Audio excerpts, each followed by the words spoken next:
Subroutines are great for building reusable and easy to maintain code because it lets you use one chunk of code in multiple places, and that saves you time and effort. Let's do an example so we can see how to use subroutines and learn exactly what you can, and more importantly, can't do with them.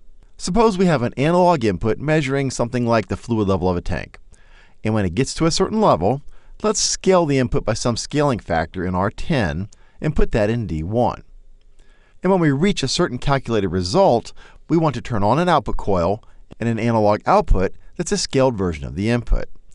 Now suppose we need to use this code for several different machines or processes. The temptation is to copy this code and change the input, the calibration parameters, and the outputs. Then copy it and do it again and again and again for each machine. But that's a lot of work.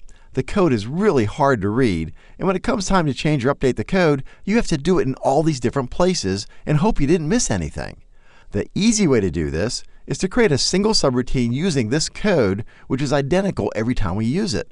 And then we just tell the subroutine which inputs, calibration data, and outputs to use. To do that, you just call the subroutine with a call instruction. We haven't created that subroutine yet, so we'll just do that right here by giving it a new name.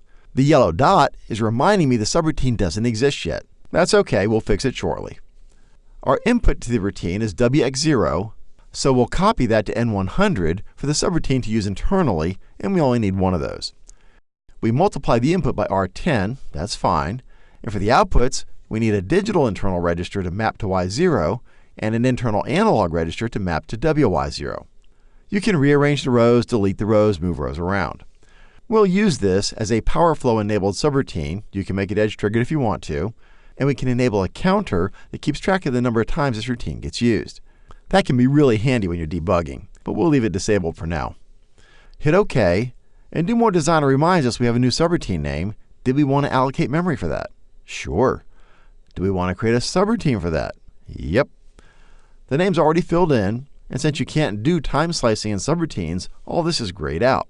You can password protect your subroutine, but be careful. Make sure you don't forget that password. If you do, the only way to recover the PLC is to clear it and reset it to factory default. Well, look, here's our new empty subroutine. Let's go back to main. I'll use Shift up arrow to select and Control X to cut it out. Go over to the new subroutine, and I'll use Control V to paste it in. The block of ladder code still has the original references, so let's change those to the generic internal references. WX0 becomes N100 here and here, Y0 becomes C0, and WY0 becomes N101. All subroutines require a return instruction at the end, but Do More Designer already put one there for us, so we're good to go. Though I am going to delete these extra rungs just to clean things up a bit. So whatever gets mapped into N100 will get compared to this, and if it exceeds that, then the result will get multiplied by whatever is in R10. If that result is greater than or equal to this, C0 will get set, and the result will be copied to N101. So to use the subroutine, we just use the call instruction to map external values we want to use to the internal values in the call instruction, which we already did, so we're done. Now in this subroutine, we're using R10 as a scaling factor. That could be set anywhere, or we could set it in the call instruction. It's nice to do it here in the call instruction because now everything you need to know is in one place. And that's all there is to setting up a subroutine. You create the subroutine, map external registers to the internal registers, and you're ready to go. But here's the real power. When we need that code to run another machine, we just use another call instruction, and look at this. Do More Designer asks if we want to use an existing parameter list. Of course we do. We want this guy's parameter list with 2 ins and 2 outs. Look at that. The parameter list is ready to go. We just fill in the empty boxes. Suppose this new machine's analog input is coming from WX1. The calibration number we need is this. The output coil goes to Y2, and the analog output goes to WY1 for this new machine. Done. So this line of code is calling the subroutine using these I/O parameters, and this line is calling the exact same routine, but with these parameters. I can now do this on as many machines as I want, and every one of them will use the exact same code in the subroutine. So if I ever need to change that code, I only have to change it in one place. And that makes maintaining and debugging my code so much easier. Now there are a couple things to keep in mind when you're using subroutines.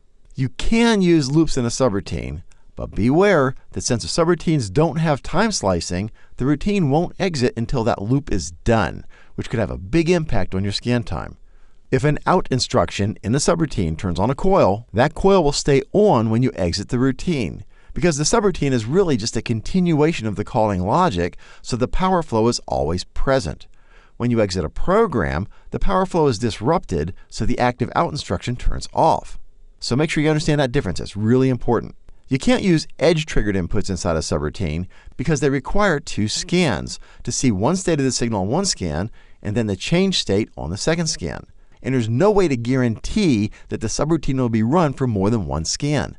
So that's why Do More Designer won't allow you to use edge-triggered instructions in a subroutine.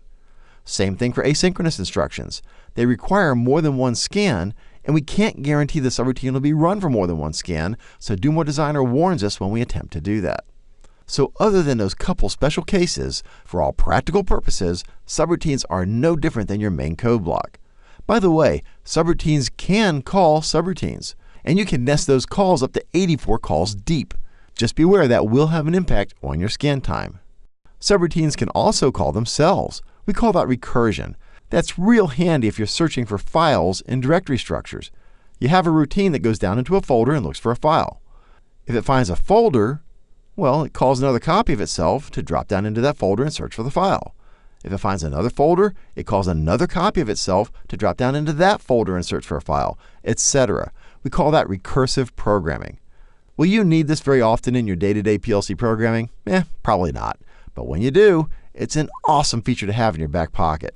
Just be careful. As you can imagine, this can have a huge impact on your scan time. Finally, subroutines don't have a structure associated with them like the other code blocks do, which explains why this counter is an extra thing off to the side. The other code blocks have that built into their structures, right? Well, that ought to be enough to get you going with subroutines. If you have any questions, please contact Automation Direct's free, award-winning tech support during regular business hours. They'll be happy to help. And don't forget the forums. There are lots of automation professionals there that love to share their years of experience. Just don't post anything directed at Automation Direct support team there. They don't monitor the forums on a regular basis. Spend less, do more with Automation Direct.